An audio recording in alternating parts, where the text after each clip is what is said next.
Shalom, shalom na wasalimu katika jina la Yeshua aliye hai. Apewe sifa Mwokozi. Ni wakati mwema ambao tunazidi kujifunza kutokana na uhalisia na tunazidi kujifunza kutokana na mifano hai. Maana utakatifu ni nguvu ya watakatifu na dhambi ni udhaifu wa watakatifu. Nguvu ya kanisa ni Roho Mtakatifu wa Mungu.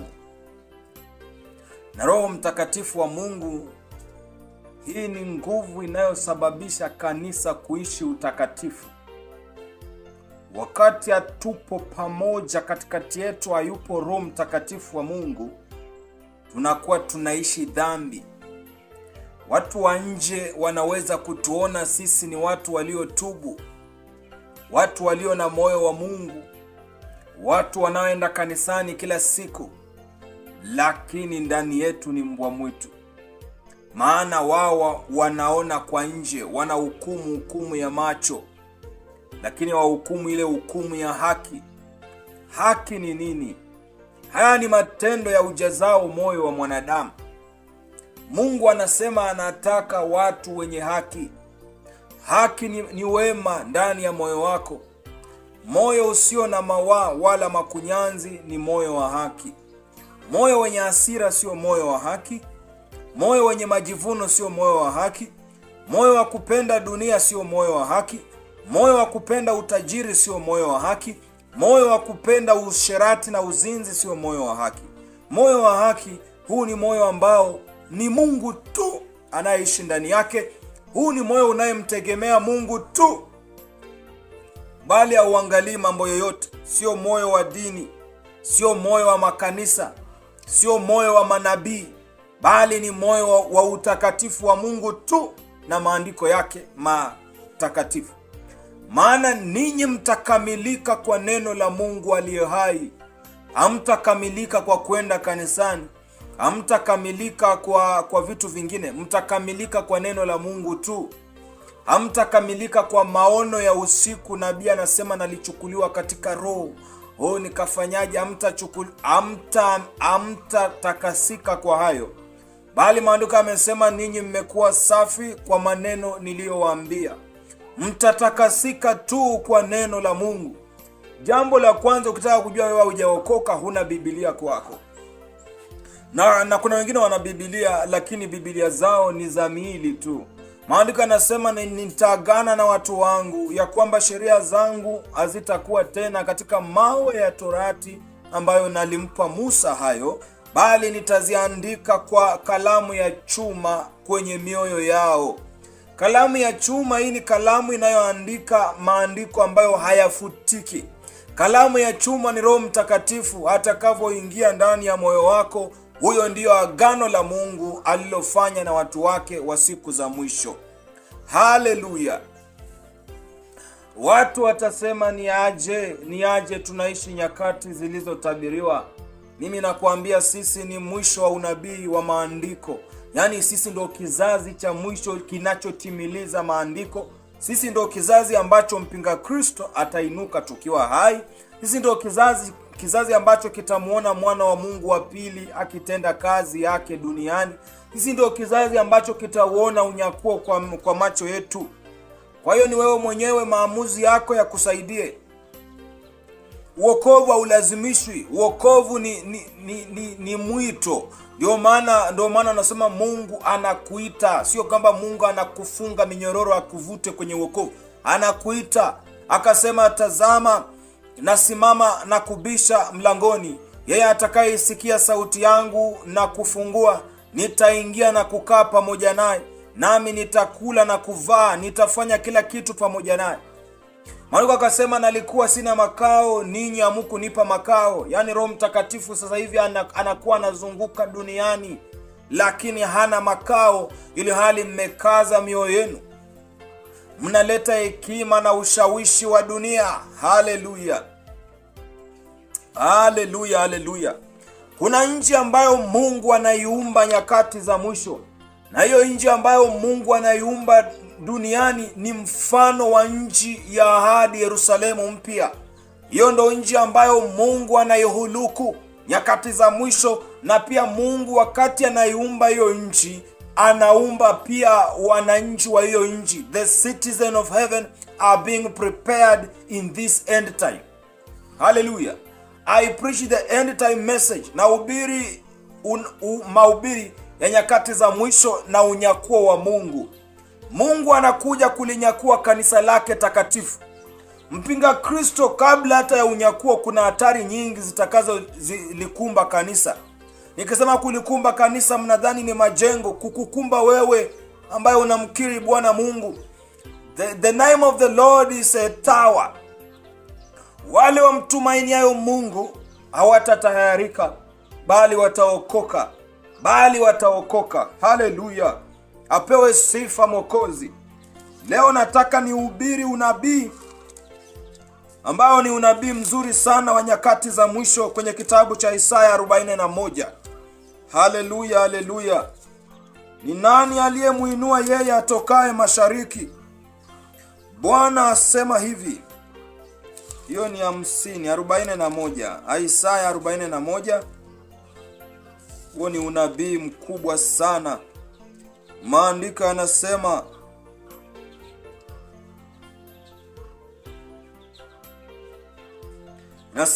nyamazeni mbele zangu enyi visiwa, na mataifa wajipatie nguvu mpya. Nguvu mpya ni Roho Mtakatifu mpya na mafundisho mapya. Waje karibu wakanene, na tukaribiane pamoja kwa kuhukumu. Mungu anakukaribia wakati ameuvaa mwili, na anakukaribia sasa. Nawe unamkaribia Mungu kwa kuyatii mahubiri yake na mafundisho yake. Ni unabii mkubwa. Ila jambo la kwanza, kabla tujifunze hata unabii, jambo la kwanza ni kwamba kubaliana na majira ya Biblia. Jambo la pili, chukia sana wokovu wako kujengeka kwenye misingi ya kinabii. Hicho ndio kinafanya, angalia, asilimia kubwa shetani ameinua kitu kinachoitwa manabii wa uongo na waonaji wa uongo. Mitume wana mambo ya kuonaona, kwa sababu wanajua this generation is built, a generation that is built on prophetic generation is a fallen generation. Ukiwa ni kizazi ambacho umejengeka kwa unabii, basi umepotea. Usiwahi tarajia ya kwamba unamwabudu Mungu wa mbingu na nchi. Kuna miungu wengi sana duniani. Na yule roho wa anga, roho wa angani atendaye kazi kwa wana wa uovu, pia ameimiliki dunia. Na huyo ndiye amekuwa mungu wa makanisa mengi sana. Lakini waumini wamepofushwa macho, hawawezi wakaijua nuru ya Mungu. Nuru ya Mungu imezuka, lakini watu wameikataa. Watu hawaipendi nuru, maana wamezaliwa katika giza. Wameishi katika giza. Dhambi za asili. Ndio maana kanisani kuna dhambi tu kama kulivyo kwa baa. Kwenye klabu, kwa baa utamuona mwanamke aliyesuka. Kanisani utamuona mwanamke aliyesuka. Utamuona kwenye baa mtu ambaye haombi akilala, haombi akiamka, hawezi akaomba maombi mazito, hautafuti ufalme wa Mungu na haki yake na kuifunga siku kwa maovu yake. Kanisani utamuona mtu tu. Yaani imekuwa tu, tofauti yetu ni mazingira. Zaburi 97 mstari wa 11. Maandiko yanasema, nuru imemzukia mwenye haki na furaha wanyofu wa moyo. Nuru imemzukia mwenye haki na furaha wanyofu wa moyo. Wanyofu, moyo ulionyoofu, moyo uliomnyofu. Huu ni moyo ambao hauna majeraha. Ni moyo ambao haukumbuki ulikotoka. Ni mbali ulikotoka, lakini unatazamia uendako. Huu ni moyo unaotazama ufalme wa mbinguni. Licha ya upepo na vivuli vya dunia, licha ya malimwengu ya dunia, maovu yote atakayomtafuta mtakatifu, yeye ameutazamia ufalme wa Mungu. Haendi kanisani kwa sababu Mungu ambariki, bali anaenda kwa sababu anautaka ule ufalme na uzima wa Mungu. Vitu vyote mnavyoviomba vina mwisho.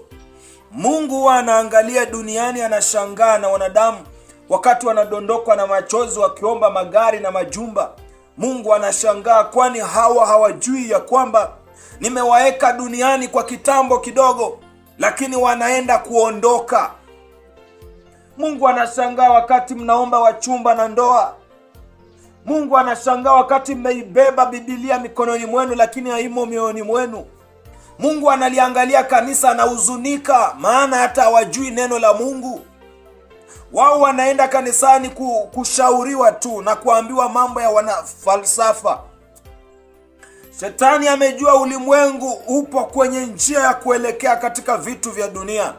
Shetani ametumia dhahabu, fedha na mali kuivuta kanisa, kulitoa kanisa mahali patakatifu. Ndio maana kanisani, kama hubiri mali, atakuhubiria pesa. Kama pesa hazitatajwa, utahubiriwa mafanikio. Shetani ametumia elimu, shetani ametumia hospitali, shetani ametumia makanisa, shetani ametumia makazini, sehemu za kazi, kuwanasa wanadamu. Kuna njia za kwenda jehanamu ni nyingi. Moja ni hospitali, moja ni shule, moja ni kanisa, nyingine ni siasa. Ametumia uongozi. Ndio maana viongozi wengi wako chini ya utawala wa devil worshiper. Kwa sababu gani? Shetani ndiye amemiliki. Amepewa kumiliki vitu vyote vya dunia kwa kitambo kidogo. Lakini nataka mfumbuke macho. Toa magamba yaliyo machoni pako. Toa ni kwa uchungu, lakini angalia mbele. Huenda unalia machozi leo, lakini ukimkubali Mungu leo, kesho Mungu anakufuta machozi. Huenda umeomba miaka mingi, lakini hujaambiwa Mungu anaomba aje. Mungu sio mwanadamu. Usiombe Mungu jinsi unavyoomba wanadamu. Nipe chakula. Tafadhali naomba unipe chakula. Mungu haombi hivyo. Kuomba Mungu ni kutaja alichokisema. Ninyi mnaomba maombi mengi yenye machozi. Mungu anaona maombi yao ni kelele. Anasema ya kwamba niondoleeni nyimbo zao ambazo ni kelele mbele zangu. Ninyi mnaona mmemsifu, lakini yeye anaona mnampigia kelele. Jifunzeni kuona mambo Mungu anavyoyaona, sio mhubiri anavyoona. Ndio maana mtaona makanisa mengi wameomba leo bado, wameomba kesho bado, kesho ingine bado. Ni kwa sababu wanaomba kwa tamaa zao. Tamaa zao ni nini? Sio kwamba ukiomba pesa ndio umeomba tamaa. Tamaa inaweza kuwa unaomba karama. Karama ni moja kati ya tamaa zao. Tamaa zao ni kuomba kujazwa Roho Mtakatifu, umeomba tamaa yako. Haleluya. Unataka ujazwe. Maombi yasiyo ya tamaa zako ni maombi ya utakatifu. Bwana niwezeshe. Maandiko ni kuyaishi maandiko na kumuomba Mungu niyatimize mapenzi yako ningali duniani. Nikisha ondoka duniani, Bwana usiniache, bali ambatana nami mpaka siku ya hukumu, mpaka nitakapoupita hukumu ule na kuiona paradiso. Mungu anataka watu wa aina hiyo. Kitabu cha Amosi 5:14 maandiko yanasema, tafuteni mema wala si mabaya ili mpate kuishi. Amosi 5:14. Tafuteni mema wala si mabaya ili mpate kuishi. Tafuteni mema wala si mabaya ili mpate kuishi. Tafuteni maombi, tafuteni kutenda mema, maombi yenu yatakubalika. Tafuteni kuwa watu wema, maombi yenu yatakubalika. Sio kuomba muda mrefu ndo utajibiwa. Wewe rekebisha tu uwe mwema. Mtu anasema nitakuaje mwema? Nimeshakubali, nataka niwe mwema. Nitakuaje mwema? Mtu mwema ni mtu anayeishi maandiko matakatifu. Maana hakuna mwema. Yesu akasema hamna mwema duniani ila yeye Baba wa mbinguni. Baba wa mbinguni ni nani? Maandiko yanasema hapo mwanzo kulikuwa na neno la Mungu. Neno la Mungu alikuwa kwa Mungu. Neno la Mungu alikuwa ni Mungu. Kwa hiyo neno la Mungu ndio linaweza kukufanya mwema, sio akili. Sio kwamba ukinisaidia ni sina chakula, ukabeba chakula ukanipa, ndio umembariki sana Mungu.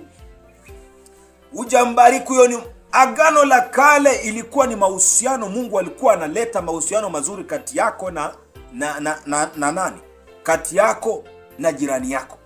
Agano Jipya ni wewe kutenda yapasayo wewe kuyafanya, yale ulioumbwa kuyatimiza ya kuelekea mbinguni.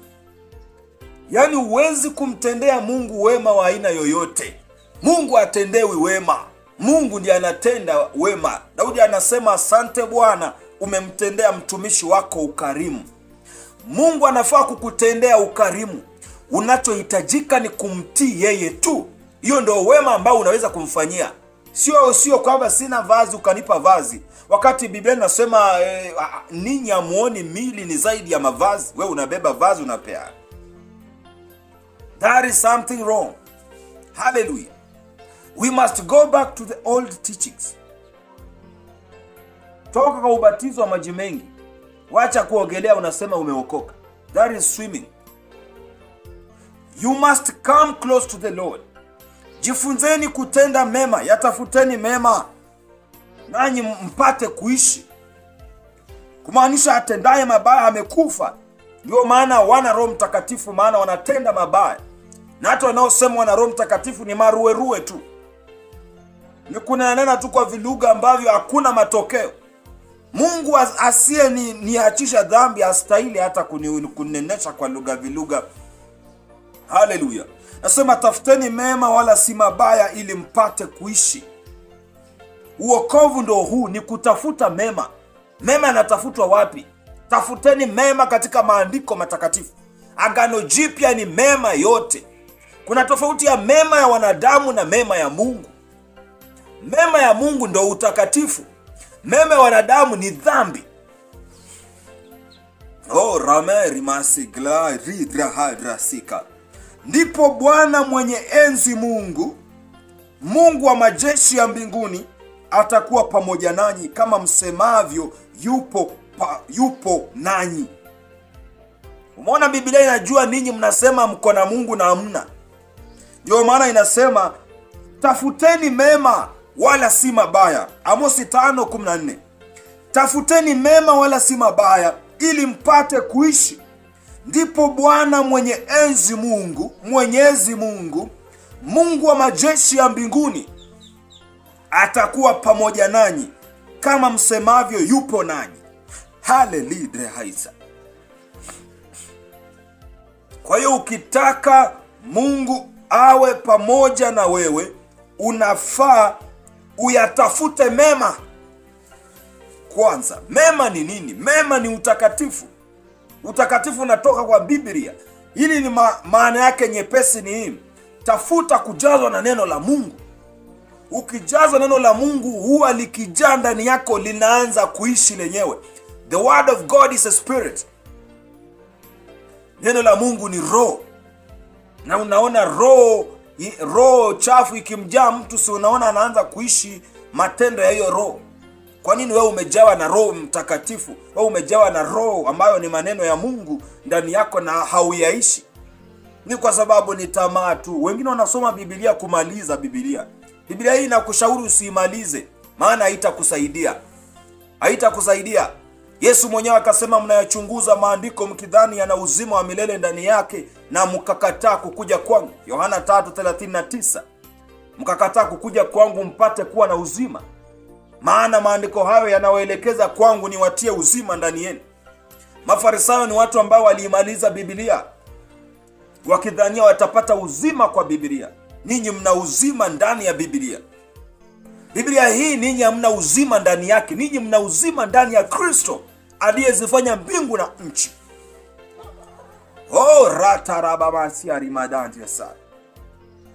Biblia hii inakuelekeza kuhusu nabii tofauti, kuhusu mwana wa Mungu. Ndiye mwana wa Mungu akufundishe utakatifu wa Mungu.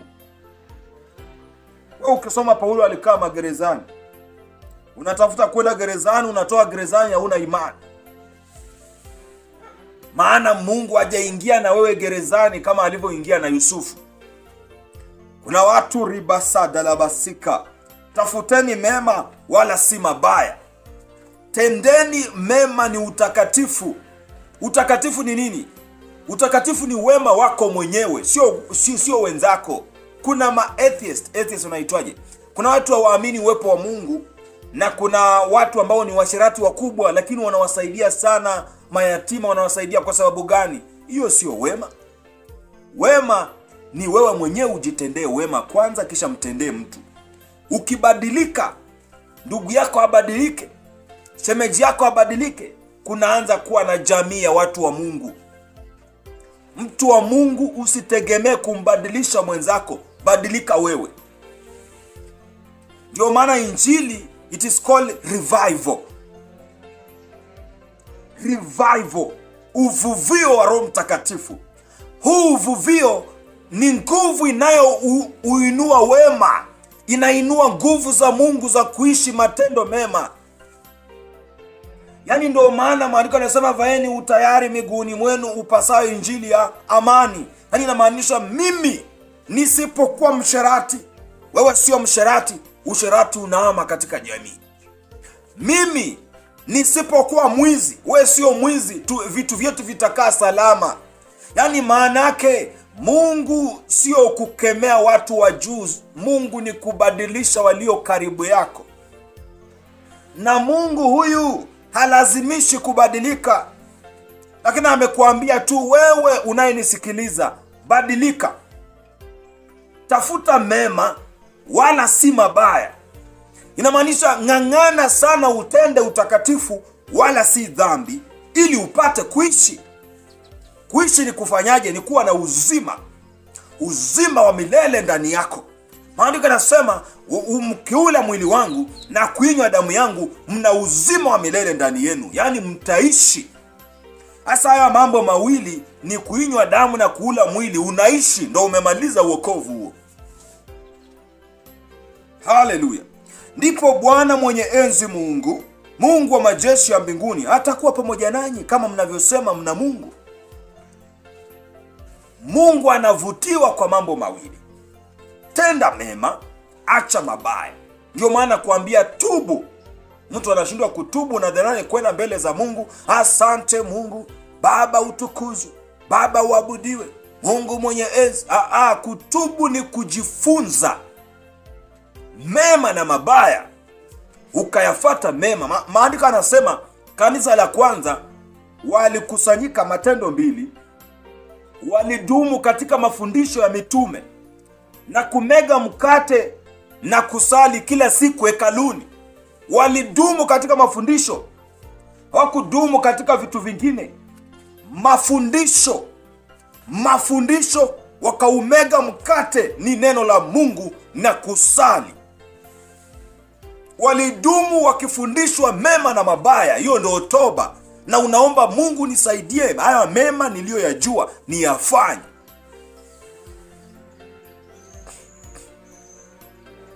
Yaani kwenda mbinguni, huwezi enda mbinguni kwa kuacha dhambi. Watu watasema amehubiri vibaya. Kwenda mbinguni unaenda kwa kujifunza mema. Dhambi haiachwi, dhambi inauawa. Dhambi unapigana na dhambi. Yaani wewe ulivyozaliwa ukaanza kutenda dhambi, ulivyozaliwa tu kwenye mwili huu ukakuwa na asili ya dhambi, inamaanisha ya kwamba umeelewana na dhambi. Yaani wewe umefanya agano na ibilisi. Ndio maana dhambi zinakufuata kila wakati. Lakini ukitaka kuyatenda mema, ni lazima ufanye agano na Mungu. Ili agano ni Biblia.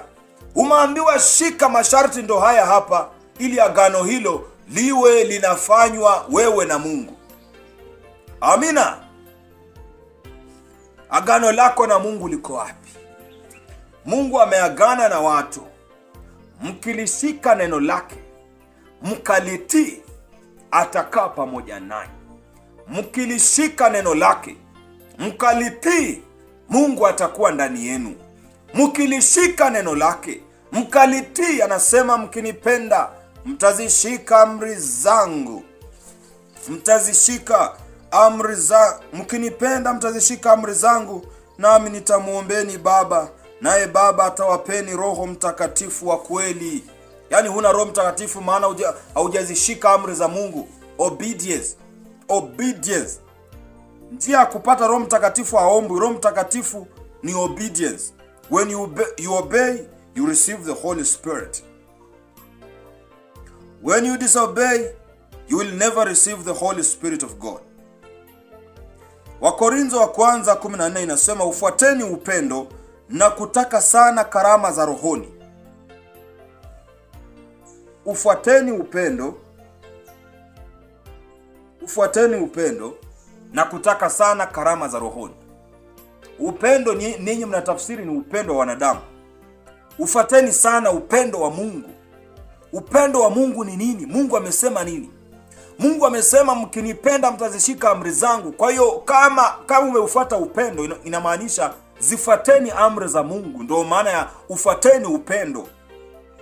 Maana Kristo akasema mkinipenda mtazishika amri zangu. Si ndio? Mkinipenda mtazishika amri zangu. Mkinipenda mtazishika amri zangu. Kwa hiyo na hapa ufuateni upendo inamaanisha zifuateni amri za Mungu na kutaka sana karama za rohoni. Hapa ndo watu wanaanza la asema Bwana wa majeshi, mimi niko hapa. Watu wanaanza mimi naona rohoni, nimeona kitu inapita. Wengine wanaanza haleluya, wanaanza kama lugha, wanaanza kufunga mifungo, wanatafuta karama. Na kutaka sana karama za rohoni ni nini? Macho, sikio, mdomo, pua pia ni karama ya rohoni, na akili. Hizi ndo karama za rohoni. Hizi karama za rohoni ni nini? Karama ni nini? Ni utakatifu. Wakati sikio lako alitasikia vitina, uongo, uzushi, upumbavu wa dunia, nyimbo za kidunia, vitu vya kidunia, utaanza kusikia Mungu. Sio ni usafi, si ni utakatifu tu. Hii macho yako usipotazama vipindi vya dunia, maopera, soap, manini, vitu vya dunia, au tazami vitu vibaya, utaanza ukifunika macho hivi unaona kitu ndo hiyo. Yani you see in the spirit. Unaanza kuona kwa sababu macho yako ni safi. Na pia akili ndo neno la maarifa kwa Biblia. Hizi vitu za kanisa la kwanza, lakini sisi wa mwisho lazima zote zifunction. Huu mdomo ndio maana nimekuambia everyone must speak in tongue. Mdomo wako ukiwa udanganyi, hauneni mabaya, unamtukuza Mungu kila wakati, you will burst into new tongues. Mapua yako hii pua inaweza nusa jini akipita. Kama hujamuona unaweza jua jini amepita hapa. Yale manukato ya rohoni utayasikia tu, jini amepita hapa. Ama unaweza kuwa nilikuwa namuombea siku moja, nilimuombea mama fulani. Huyo mama sio mlevi, ni mwalimu. Sio mlevi. Kumuombea nasikia nanuka harufu ya pombe. Namwambia, "Hey, wewe mama, una pepo la pombe." Ananiambia, nilienda mahali pia wakanitabiria hivyo." Watu wa kutabiriwa ni watu wabaya sana kuliko shetani. Unahitaji neno la Mungu likuponye. Uponye jeraha la moyo wako. Jeraha hilo litapona na Mungu. Inua macho yako utazame msalaba wa Kalvari. Anatiririka na damu ya kukusafisha. Inua macho yako utazame Kalvari. Amedungwa mkuki ubavuni, akatoa maji na damu. Hebu chukua hivyo viungo viwili bibi harusi, ujitakase kwa hivyo. Mnaona Yohana akatabiri katika roho, akasema ya kwamba wale walimshinda kwa neno la ushuhuda wao na damu ya mwana kondoo. Hivyo ndio vitu viwili amedungwa mkuki vinatiririka. Nenda na moyo wako kama kikombe, moyo wako ukachote vitu hivyo, utaokoka. Tazama amepigwa, kupigwa kwake, tazama anavyopigwa na kuchubuliwa. Yani mateso yako ya dunia, kulia, huzuni yako, mateso yako yametundikwa pale. Mwabuduni Yesu aliyetukuzwa, utapata shida zako zikiisha. Mwabuduni Yesu anayeona pia kila mahali uliko. Hebu yatii maagizo yake. Kumwabudu Mungu ni kuyafuata maneno yake. Haleluya. Hebu inua macho yako, acha kutazama dunia. Watu wanamwangalia Mungu hivi. Ndio maana mnaenda makanisani, kwa sababu mnaangalia chini, mnamtafuta duniani. Maandiko yanasema kiti chake cha enzi kiko mbinguni. Duniani ni mahali pa kuweka nyayo za miguu yake. Mtafuteni Mungu mbinguni, sio duniani. Haleluya. Zaburi 115 kuanzia mstari wa 2 hapo inasema Mungu wetu yupo mbinguni. Mungu wetu. Acha kuzunguka ukiwauliza wanadamu nitafanyaje niokoke. Watakuingiza devil worshiper. Wengine watakuingiza kwenye injili za mafanikio. Lakini inua macho yako, utazame juu mbinguni. Utaona msaada ukitiririka. Utaona neema. Maandiko yanasema ndipo neno la Mungu litatiririka kama umande, mvua ya umande. Utakaojaza mvua itatiririka. Matone ya maji ya utukufu wa Mungu yatakujaa kichwani mwako. Ndipo utanyunyuziwa maji masafi. Ukinyunyuziwa maji masafi kichwani pako, yatatiririka mwili mzima, na utakuwa msafi. Na mengine yatatiririka hapa. Utakunywa, ndani yako utabubujika na maji ya uzima wa milele. Wewe mwenyewe utajishuhudia nafsi yako, nimeokoka. Hakika situpwi jehanamu. Mimi namkubali Mungu na kazi zake. Namkubali Kristo na mahubiri yake. Usiwe kama watu ambao Mungu anasema tujitenge na wao. Wanaosema wameokoka na wanazikana nguvu za Mungu. Wanamkana Roho Mtakatifu. Nguvu za Mungu ni Roho Mtakatifu wa Mungu. Usipokuwa naye, kuwa na wasiwasi. Neno la Mungu lijae ndani ya moyo wako. Hebu ruhusu mioyo yenu ifunguke. Fungueni mioyo yenu leo, mkaingize neno la Mungu ndani yake. Hebu mpe Mungu moyo wako. Mungu atakupa vyote uvitakavyo. Usitake kitu kwa Mungu, utake wokovu wa Mungu na toba na msamaha wa dhambi. Ni heri kumtii Mungu kuliko kuwa tajiri. Ni heri niwe maskini wa Mungu kuliko maskini wa dunia, wanaosema wana Mungu lakini hawatafuti mema na kuyacha mabaya. Heri nife kwa Kristo. Najiona nikiwa kwenye miguu ya Mungu. Nimefia mikononi mwa Kristo, niko salama, sijakufa. Ndugu zangu wa dunia wataniona nimekufa, lakini ndani ya mikono ya Kristo nimetoka. Nimeuacha mwili wa dunia, mwili wa taabu na dhiki, mwili wa kudharauliwa na kuteswa, mwili wa mambo ya dunia. Nikaenda kuvaa mwili wa utukufu. Nikaenda kuvaa mwili wa paradiso ya Mungu, mwili usiokuwa na mawaa wala makunyanzi. Nitampendezaje Bwana kwenye mwili huu? Ni sharti ni uwe mwili na tamaa zake. Ni sharti ni muabudu Mungu tu anibadilishe. Sitaki Mungu anibariki. Sitaki Mungu anibariki, nataka Mungu anibadilishe. Nataka Mungu anifanye niache uzinzi ambao unaitesa ndoa yangu.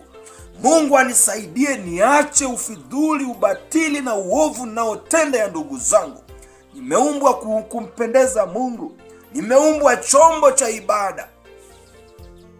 Mtafanyaje kizazi cha leo mfanane kama baba zenu wa imani? Ibrahimu hakuishi unavyoishi. Je, utairithi mbingu moja na Ibrahimu? Ni huzuni sana wakati mnaingia makanisani na vipodozi. Wenzenu katika jangwa walivua mapambo yote. Wakasema tutavua mapambo yote na vitu vyote vya thamani kwetu sisi. Kama bado hujavua vitu vya thamani kwako wewe, huwezi kumwabudu Mungu. Walisema wenzenu jangwani, tutavua mapambo yetu na vitu vyote vya thamani kwetu. Mioyo yetu tutaileta mbele zako. Ututakase na uende pamoja nasi. Ninyi mnabeba mapambo, vitu vyote vya thamani, mnaenda navyo mbele za Mungu. Unadhani Mungu anatishika una pesa? Unadhani Mungu anatishika kwamba jana huku kula ulala njaa? Never. Mungu ni mtakatifu. Mungu anahitaji repented people.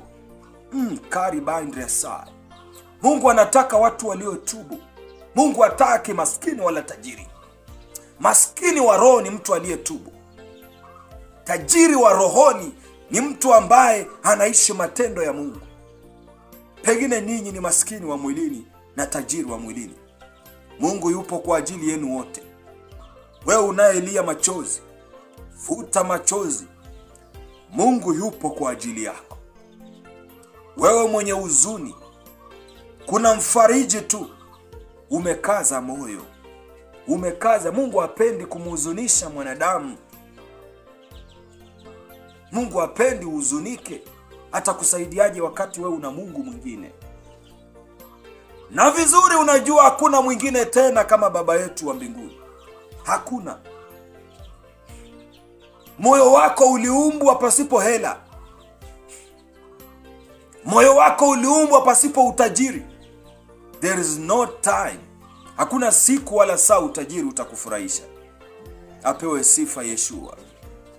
Na wapenda nyote, ningependa muingie paradiso. Tunaendelea na kitabu Fuateni Upendo na Kutaka Sana Karama za Rohoni. Nimekueleza karama ni utakatifu. Wala nenda sasa hivi fanya practical. Unajua watu mwenye viburi, fanya practical, nenda kaombe karama ya jicho. Nenda kafunga siku 200, utakufia hapo. Hakuna siku ambayo utainuka. Lakini wewe anza kujiepusha na vitu vya dunia. Anza tu kutazama Biblia. Kila siku unaangalia Biblia, unasoma jioni, unasoma asubuhi. Kabla uende kazini unaisoma kifungu kimoja, unamuomba Mungu toba, unaenda. Uone kama utafumbuka macho, utaanza kuona. Hata kinywa tu. Enda uombe kunena kwa lugha, uone kama kuna siku utainena. Hakuna kitu kama hicho. Kuna mwanangu aliniuliza swali zuri sana. Lakini kwanza ngoja nimalizie. Lakini zaidi kwamba mpate kukutubu. Kukutubu ni kuinjilisha. Haleluya. Utafuteni, ufuateni upendo na kutaka sana karama za Mungu. Lazima, tunajua makanisa yote yamepotea. Wewe na wewe umefanyaje? Tofauti yako na wao inafaa liwe neno la Mungu, si ndio? Tofauti yako na wao ni neno la Mungu. Jambo la kwanza. Jambo la pili, lazima uwe wewe una mtazamo tofauti. Wao wanaenda kanisani kubarikiwa, kupanda cheo, kupokea nyota. Wewe unaenda kanisani kutubu dhambi na kwenda mbinguni. Mhubiri yote asikudanganye kutumia ushuhuda wake wa kijinga. Sihitaji ushuhuda wa mhubiri, nahitaji ushuhuda wa Mungu. Amina. Ndipo mtakapofanikiwa. Haleluya. Ndipo mtakapoinuliwa. Asanteni sana na mpate kubariki.